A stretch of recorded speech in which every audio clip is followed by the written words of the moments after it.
Se você adoraria ter um estilo de vida mais saudável e principalmente se alimentar melhor, mas não faz ideia de por onde começar, esse vídeo vai te mostrar um caminho.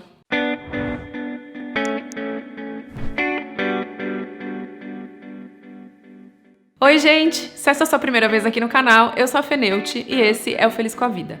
E desde que eu comecei a falar um pouco mais sobre a minha saúde, principalmente mostrar mais da minha alimentação no Instagram, eu passei a receber perguntas quase diariamente de pessoas que querem começar a ter um estilo de vida mais saudável, se alimentar melhor, mas não fazem ideia de por onde começar. Mas antes de mais nada, eu queria bater um papo com vocês sobre saúde, porque por muito tempo na minha vida, eu confesso que eu não tinha muita ideia do que é realmente ser saudável. Intuitivamente, eu já evitava coisas que eu sabia que fazia mal, por exemplo, cigarro, drogas, bebida alcoólica, mas eu nunca tinha parado para pensar que ser saudável não é só evitar aquilo que faz mal, mas também fazer mais daquelas coisas que nos fazem bem. É por isso que a minha ideia com esse vídeo é te mostrar que uma vida saudável vai muito além de uma dieta específica, um monte de suplemento, exercícios físicos e até mesmo estar com os exames todos em dia. Então o primeiro passo é entender que saúde não é apenas sobre aparência física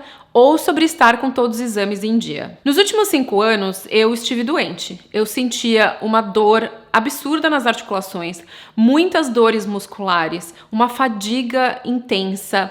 Eu sofria de insônia crônica, de uma ansiedade quase que paralisante. Eu tive ataques de pânico, que foi uma coisa que eu nunca tinha vivido antes. E principalmente, eu tinha uma sede que ninguém conseguia explicar e nenhum carro-pipa conseguia matar. Ainda que eu tivesse todos esses sintomas e muitos outros, por fora eu era uma pessoa magra, eu fazia exercícios com regularidade, eu tinha uma alimentação razoavelmente saudável e todos os meus exames estavam dentro da normalidade. Então, aos olhos de todo mundo, inclusive de vários dos médicos que eu me consultei durante anos, eu era uma pessoa saudável. E foi aí que eu entendi que ser saudável vai muito além do seu tipo físico e de estar ou não com os seus exames em dia. Saúde, gente, é um estado de bem-estar geral, que inclui a saúde física, a mental e a emocional. Ser saudável é você conseguir acordar de manhã com disposição para viver a sua vida. É não se sentir cansado depois de subir uma ladeira ou uma escada, ficar ali ofegante.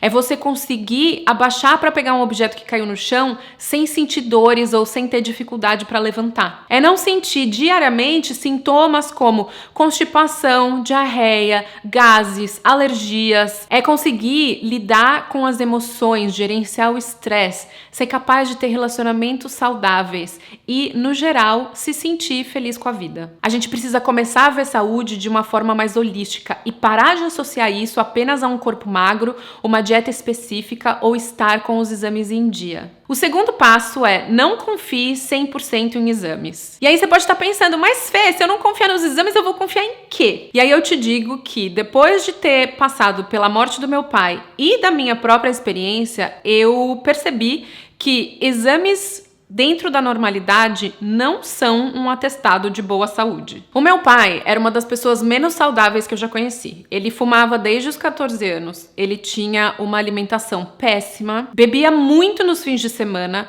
nunca fez um exercício físico. Vocês não têm noção, nem aquela peladinha que muito homem joga no fim de semana. Não, meu pai era 100% sedentário. Além disso, ele trabalhava muito, durante muitas horas, e era um poço de estresse. Com o passar dos anos, as consequências desses maus hábitos começaram a aparecer. Então a primeira foi a famosa barriguinha de chope, que apareceu mesmo quando ele ainda era bem magro. Depois foi um ganho de peso gradual, mas contínuo, que foi aumentando e aumentando ao longo dos anos, principalmente na região abdominal. Então, ele começou a acumular muita gordura nas vísceras, principalmente no fígado, que são gorduras inflamatórias responsáveis por doenças cardiovasculares, diabetes, entre outras doenças. Apesar disso, ele também fazia check-ups anuais ou no máximo a cada 2 anos. E os exames sempre estavam normais. Então ele não tinha colesterol alto, ele não tinha diabetes. E aí toda vez que a gente pegava no pé dele, ou para mudar a alimentação, para parar de fumar, começar a se exercitar, ele falava, ai, para, meus exames estão todos normais e quer saber, para morrer basta estar vivo. Entre o último check-up que o meu pai fez, estava totalmente em dia, E um dia que ele passou mal no trabalho, foi levado para o hospital, se passaram mais ou menos 1 ano e meio. Nesse dia que ele foi levado ao hospital, o médico que o atendeu falou que ele estava com a pressão altíssima, muito mais alta do que qualquer limite aceitável, e que ele precisava urgentemente procurar um cardiologista, mudar certos hábitos e, basicamente, cuidar da saúde. 5 dias depois dessa consulta, meu pai teve um AVC hemorrágico, seguido de um ataque cardíaco, e faleceu aos 51 anos de idade. Nos anos que antecederam a morte do meu pai, ele vivia a poder de antiácido diariamente e analgésicos para dor de cabeça também. E o fato dele ter dor de cabeça todos os dias acabou maquiando um pouco a dor de cabeça super intensa que ele vinha sentindo semanas antes do AVC e foi negligenciando porque era normal, ele sentia dor de cabeça todo dia. Eu não tô contando essa história pra aterrorizar ninguém, né, pra fazer sensacionalismo. O que eu quero que vocês entendam é que um AVC e um infarto fulminante não acontece da noite pro dia. É algo que você vai construindo ao longo dos anos e que muitas vezes não aparecem nos exames, principalmente a tempo de você conseguir reverter. No meu caso, eu passei quase 5 anos investigando os sintomas e praticamente sendo chamada de louca por médicos que me receitaram até antidepressivos, falando que os meus sintomas estavam na minha cabeça, justamente porque todos os meus exames estavam normais. Exames são uma ferramenta excelente para ajudar a nossa saúde, mas não espere os seus exames estarem alterados para você começar a mudar o seu estilo de vida, ou então você ter desenvolvido uma doença já antes de começar a mudar. Pode até ser comum muita gente ter dor de cabeça, azia, má digestão, constipação, mas não é normal. A gente não pode normalizar esses sintomas. Sintomas são a forma que o seu corpo encontra de te falar que alguma coisa está acontecendo, que está desequilibrado. Então, se você tem algum sintoma com muita frequência, em vez de ficar só medicando esse sintoma, vá atrás da causa e cure isso para que você não dependa de remédio. O terceiro passo é: deixe que o seu alimento seja o seu remédio e o seu remédio seja o seu alimento. Disse Hipócrates lá no ano 300 a.C. Então isso não é nenhuma novidade. Desde que eu comecei o meu curso na IIN para me tornar uma health coach, passei a estudar mais sobre saúde integrativa e nutrição, cada vez mais eu tenho certeza de que a nossa alimentação é a causa de muitas das nossas doenças e também é a cura de muitas delas. Principalmente de doenças que se tornaram muito comuns nos últimos anos, como doenças crônicas e doenças autoimunes, as quais eu sou muito familiarizada porque eu tenho 2. Infelizmente, nós perdemos a nossa capacidade de nos alimentarmos intuitivamente. A gente desaprendeu a reconhecer o que é fome de verdade, porque a gente foi treinado pela indústria alimentícia para comer basicamente o dia inteiro. Vocês já repararam que qualquer lugar que você for durante o dia, você vai ter comida disponível?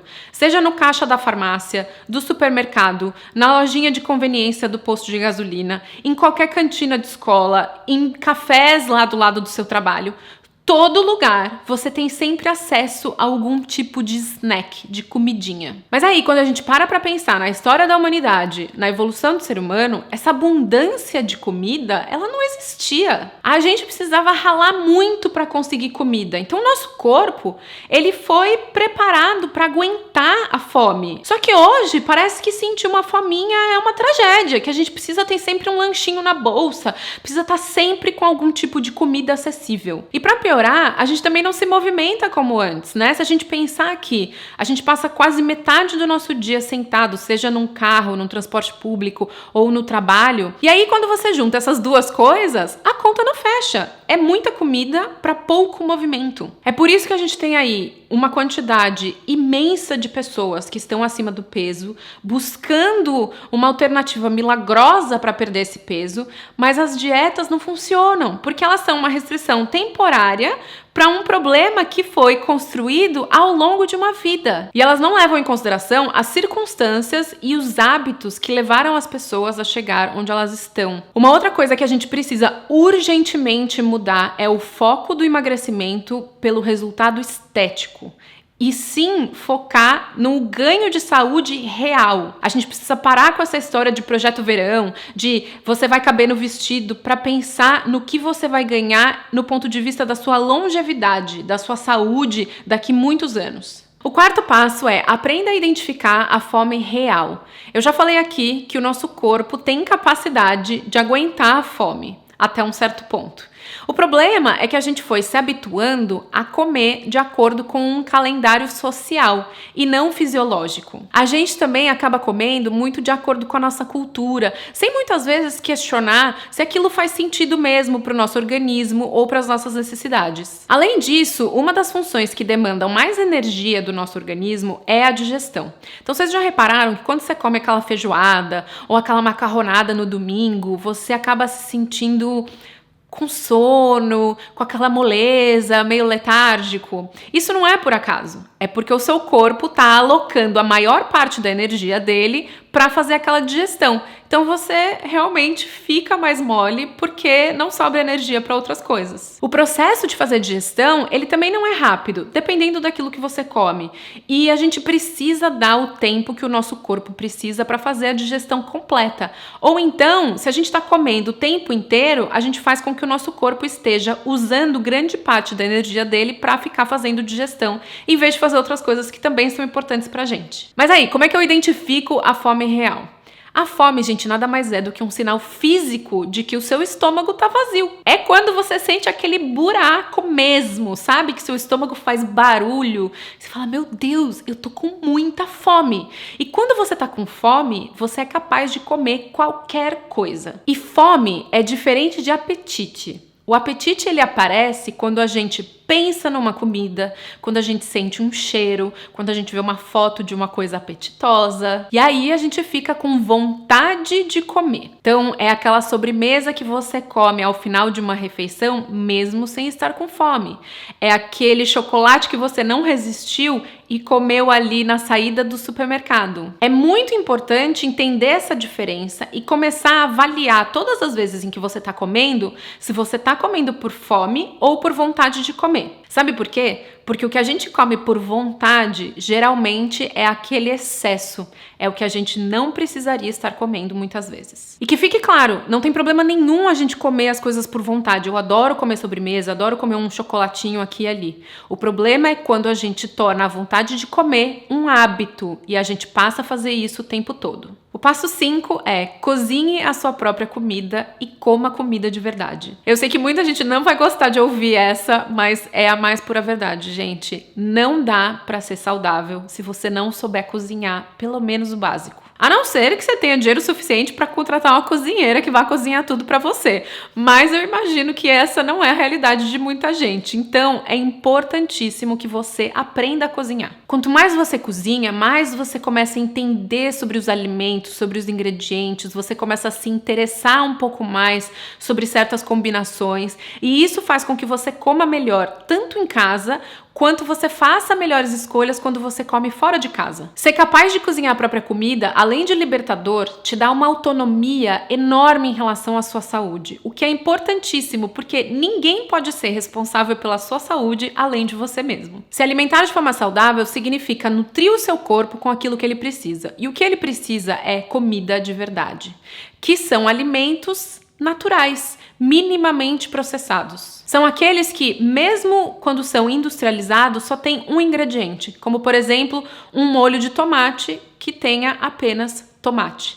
Tudo que vem mais do que o próprio ingrediente são aditivos e a gente deveria evitar. O passo 6 é priorize o seu sono. E, gente, eu sempre fui uma daquelas pessoas que achava que dormir era a maior perda de tempo. Eu falava que eu ia dormir quando eu morresse. Além disso, eu me orgulhava de ser aquela pessoa que vai pra balada várias vezes na semana, que volta pra casa só pra tomar banho e ia direto pro trabalho. Eu achava que quem priorizava o sono era velho, era chato e definitivamente eu só dormia quando sobrava tempo. O que a idade e 2 doenças autoimunes me mostraram é que a gente precisa de um sono reparador para ter saúde. E eu não tô falando só da gente se sentir disposto no dia seguinte.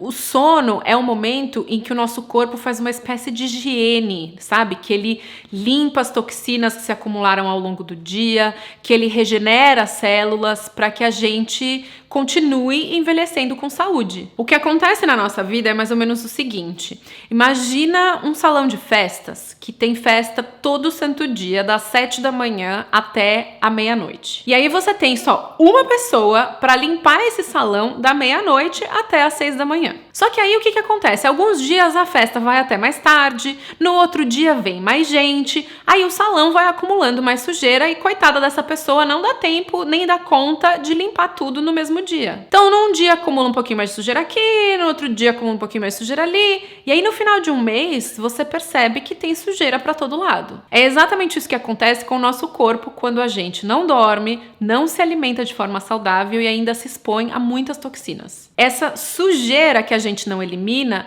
vai se acumulando em forma de toxinas, de gorduras que são inflamatórias e começam a afetar partes saudáveis do nosso organismo. E esse acúmulo ao longo de muitos anos é o que acaba gerando muitas das doenças. O 7º passo é mexa o seu corpo. E esse é muito importante porque toda vez que a gente fala sobre se movimentar, a primeira coisa que as pessoas fazem é associar isso à academia. E aí começam as desculpas do tipo: mas eu não tenho tempo para ir para academia, eu não tenho dinheiro, eu não gosto do ambiente. E todos esses pontos são legítimos. Só que a gente não precisa necessariamente ir para academia para se movimentar. Limpar a sua casa é um tipo de movimento, e andando até o supermercado ou a farmácia ou ao hortifruti, fazer uma caminhada no seu quarteirão, nem que seja várias vezes no mesmo quarteirão, é uma forma de se mexer. O que você precisa é parar de esperar o dia que você vai ter tempo para fazer academia ou para fazer os seus exercícios e começar a colocar como prioridade fazer algum tipo de movimento todos os dias. Também é importantíssimo lembrar que exercícios são fundamentais para a sua saúde, mas eles não são uma forma de punição porque você comeu demais, ou como se o exercício fosse uma conta que você tem que pagar, ou você tem que fazer porque o verão tá chegando, né? E aí eu preciso me exercitar. Exercício é autocuidado, é dar ao seu corpo o mínimo de movimento necessário para que você consiga envelhecer com autonomia e saúde. O 8º passo é cuide da sua saúde mental e aprenda a gerenciar o estresse. O estresse, gente, é uma parte integrante das nossas vidas. E a não ser que você seja um monge e viva no topo dos Himalaias meditando, a sua vida vai ser exposta ao estresse o dia inteiro. E o que é o estresse? É um mecanismo de defesa do nosso organismo para situações de perigo, sejam elas verdadeiras ou não. Durante um momento de estresse, o seu coração dispara, a sua respiração fica acelerada, seus músculos ficam tensos, a sua pressão arterial sobe, porque o seu corpo está literalmente se preparando para um ataque. O problema é que o seu cérebro não sabe diferenciar o que é um ataque real, do tipo você está sendo perseguido por um assaltante, do nervoso que você sente quando tem um motorista um pouco mais lento do que você na sua frente. A forma com que as pessoas reagem às situações também é muito diferente. Então, uma coisa que é estressante para mim não necessariamente vai ser estressante para você, mas é importante que a gente aprenda a reconhecer quais são os gatilhos que fazem com que a gente fique estressado. E aí, uma vez que você identifica isso, é importante que a gente seja capaz de avaliar quais são as situações que realmente valem o nosso estresse e quais são as que não valem, que quando você põe no papel é quase que a maioria. E aí, uma vez que você identifica esses gatilhos, é importante que você escolha literalmente as suas batalhas, porque não dá pra gente ficar se estressando por tudo. E na maioria das vezes a gente se estressa por coisas que a gente não pode controlar. Então, olha a carga que a gente está colocando no nosso corpo sem a menor necessidade. Uma boa alimentação, exercícios físicos e um sono de qualidade ajudam muito no gerenciamento de estresse, mas a nossa saúde mental também é super importante. Então eu sempre recomendo que as pessoas, quando puderem, busquem terapia ou meditação. Até a religião ajuda muito, né, para algumas pessoas, mas tudo isso é fundamental para a nossa saúde. O 9º passo é: seja o CEO da sua saúde. Eu sinto em te dizer, mas não existe fórmula. O que funciona para mim não necessariamente vai funcionar para você, porque cada ser humano é único. E essa nossa individualidade bioquímica faz com que a gente precise descobrir o que faz sentido pra gente. As nossas necessidades são específicas e individuais, então não adianta a gente procurar as respostas fora da gente. A gente precisa aprender a se autoanalisar, se autoavaliar e tomar as decisões baseadas em como a gente se sente. Não existe um tipo de dieta ou de exercício físico, ou de suplemento que vai ser bom para todo mundo. Por isso, não fica se comparando com a sua influencer favorita, achando que você precisa descobrir qual é a marca do colágeno que ela toma, porque isso vai ser bom para você também. A gente também precisa perder essa mania de achar que tudo vai melhorar quando a gente conseguir a consulta com aquele médico famoso no Instagram. Ninguém sabe mais do seu corpo do que você. E embora seja extremamente importante que a gente tenha o acompanhamento de bons profissionais, eles não vão fazer por você o que precisa ser feito. Por isso, o melhor que você tem a fazer é exercitar o autoconhecimento, é prestar atenção nos sinais que o seu corpo te dá todos os dias com carinho, sabe? Sempre que for preciso, faz uma reflexão profunda sobre como foi o seu dia anterior, antes de você sentir o que você está sentindo agora. O que você comeu? Você passou algum tipo de estresse?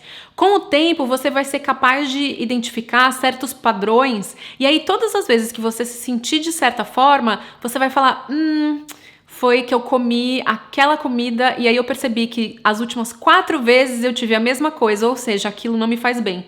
E aí você tem que tirar aquilo da sua alimentação. Por isso é tão importante focar na causa. Os sintomas, eles são só o jeito do seu corpo se comunicar. E você só consegue descobrir a causa quando você se observa. E depois de tudo isso, o 10º passo é: aceite que não vai ser fácil. Tem uma frase que é meu lema de vida, que diz: escolhas fáceis, vida difícil. Escolhas difíceis, vida fácil.